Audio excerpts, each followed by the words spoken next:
So, how is this Sunday going to top last Sunday? As yes, of course, the University of Tennessee volunteer cluster bleep pretty much ended up headlining, I don't know, just about everything. Even ended up superseding most of football, with the exception perhaps of the Talib Crabtree WWE style throwdown, with that peculiar chain of events that ended up occurring.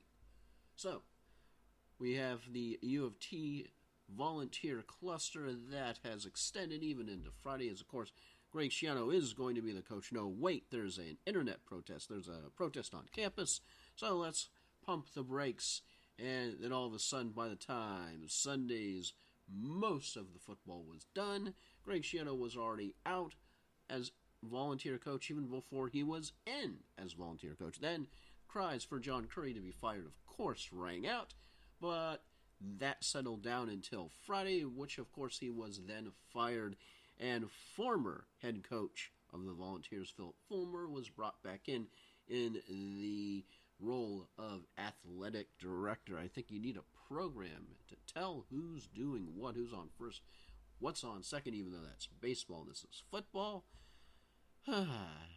So maybe they'll hire a coach on Sunday and that will supersede the previous week. But of course, we go from University of Tennessee, always entertaining, especially this week, to two quick stories. As, yes, if you're having hope for the Buccaneers not being eliminated mathematically from the playoffs, they aren't. Well, for all practical purposes, most fans out there will tell you, yeah. So you're saying there's a chance? Well, Buccaneers have a 2 in 1,000 chance of making the playoffs. This is from Bucs Nation. That's right, at 4-7, Tampa Bay Buccaneers are almost out of the playoffs, but they still have a tiny chance. We're talking infinitesimal, folks. Of decimal point 2%. That's right. Out of 1,000 times the Bucs will get into a situation like this, they'll get into the playoffs about twice. Of course, that would mean they would have to win against the Detroit Lions, the Falcons, the Panthers, and the Saints, all teams with, of course, winning records and teams that will be favored over the Bucs. And, of course, you have the whole Jameis Winston injury, the whole Jameis Winston Uber situation looming. Ugh. So, even with what the Bucs can muster, not sounding too promising, but they still have a 0.2% chance and have not yet mathematically been eliminated somehow.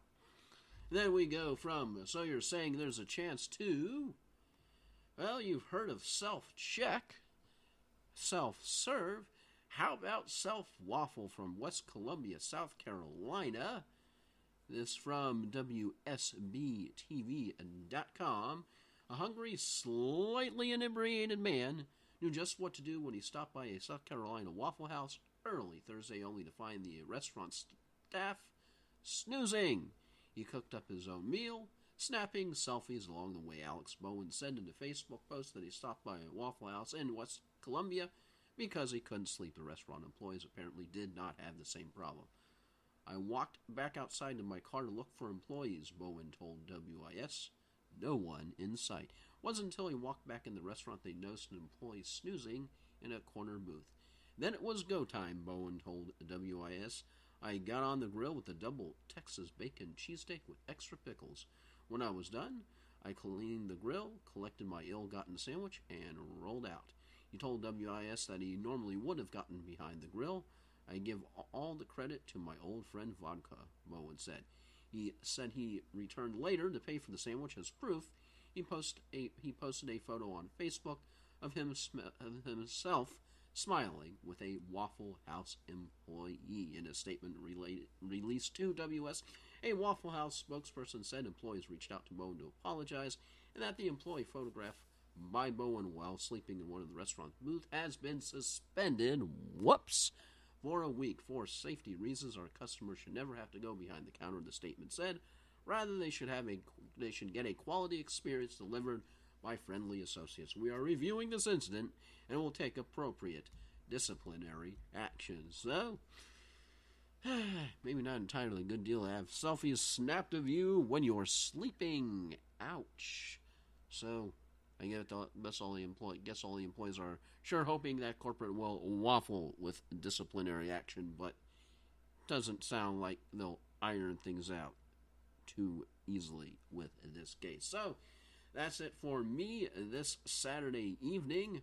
Hopefully your picks are doing better than mine. I'm already up 0-2. Yeah, because I thought TCU had a chance. Of course, that's me. Yay. And you're just hoping that if you're like me, your fantasy football season is going much better than mine, which isn't going much at all. Yeah, so talk at you next time, and have a phantasmagorical Saturday evening. And go Bucs. Try not to embarrass yourselves too much tomorrow on Sunday. Oot.